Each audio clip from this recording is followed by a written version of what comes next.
ನೀರಿನ ಅಭಾವದ ನಡುವೆ ನದಿ ಒಡಲಿಗೆ ವ್ಯರ್ಥವಾಗಿ ಸೇರ್ತಾ ಇದೆ. ಅಂದ್ರೆ ವ್ಯರ್ಥವಾಗಿ ಇನ್ ದ ಸೆನ್ಸ್ ಯಾವುದೇ ರೀತಿಯ ಶುದ್ಧೀಕರಣವಿಲ್ಲದೆ ಸೇರ್ತಾ ಇದೆ ಡ್ರೈನೇಜ್ ನೀರು.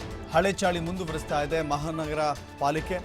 ಮಂಗಳೂರು ಮಹಾನಗರ ಪಾಲಿಕೆಗೆ ಅನೇಕ ಬಾರಿ ಈ ರೀತಿಯ ಕಲುಷಿತ ನೀರನ್ನು ಬಿಡಬೇಡಿ ಅಂತ ಕೇಳಿಕೊಂಡ್ರೂ ಕೂಡ ಪ್ರಯೋಜನವಾಗಿಲ್ಲ. ಪಾಲಿಕೆ ಅಧಿಕಾರಿಗಳ ವಿರುದ್ಧ ಮೂಡುಶೆಡ್ಡೆ ಗ್ರಾಮಸ್ಥರು ಆಕ್ರೋಶವನ್ನು ವ್ಯಕ್ತಪಡಿಸಿದ್ದಾರೆ. ನದಿ ನೀರಿಗೆ ಡ್ರೈನೇಜ್ ನೀರು ಹರಿಸ್ತಾ ಇದ್ದಾರೆ. ಇದರಿಂದ ಜಲಚರಗಳಿಗೂ ಸಮಸ್ಯೆ, ಕುಡಿಯೋ ನೀರಿಗೂ ಸಮಸ್ಯೆ. ಈ ಹಿಂದೆಯೂ ಕೂಡ TV5 ಈ ವರದಿಯನ್ನು ಬಿತ್ತರಿಸಿತ್ತು.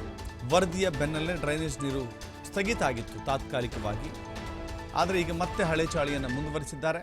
ಮಹಾನಗರ ಪಾಲಿಕೆ ಅಧಿಕಾರಿಗಳ ಎಡವಟ್ಟಿದು. ಕುಡಿಯೋ ನೀರು ಸೇರುವಂಥ ಜಾಗ ಇದು.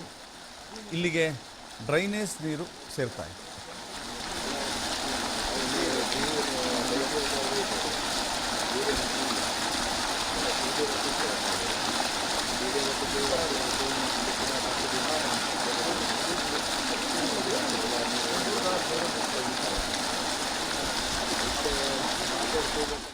ನಿವಾಸಿಗಳ ಸಹಕಾರ ಬೇಕು ಇದಕ್ಕೆ, ಮತ್ತು ನಿಮ್ಮ ಮಾಧ್ಯಮದವರ ಸಹಕಾರ ಅತ್ಯಗತ್ಯ.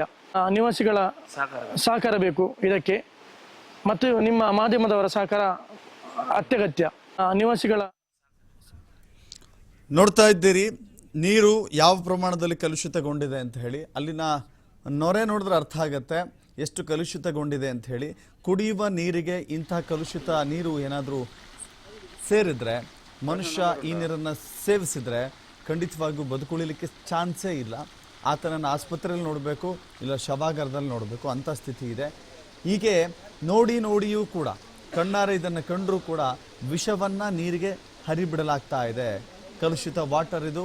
ಇದರಲ್ಲಿ ಕೆಮಿಕಲ್ ಇರ್ಬೋದು, ಹಾನಿಕಾರಕ ವಸ್ತುಗಳಿರ್ಬೋದು, ಅಥವಾ ಮನುಷ್ಯನ ಏನು ಕೆಟ್ಟ ಪ್ರತಿಯೊಂದು ಶೌಚಾಲಯದ ನೀರಿರ್ಬೋದು. ಹೀಗೆ ಅನೇಕ ರೀತಿಯ ಕಲುಷಿತ ವಾತಾವರಣದ ನೀರಿದು. ಈ ನೀರು ಶುದ್ಧವಾದಂಥ ನದಿಗೆ ಸೇರ್ಪಡೆಯಾಗ್ತಾ ಇದೆ. ಇದರಿಂದ ಮನುಷ್ಯನ ಆರೋಗ್ಯದ ಮೇಲೆ, ಜಲಚರಗಳ ಮೇಲೆ, ಪ್ರಾಣಿ ಪಕ್ಷಿಗಳ ಮೇಲೆ ಬಹಳ ದೊಡ್ಡ ಪರಿಣಾಮ ಬೀರ್ತಾ ಇದೆ.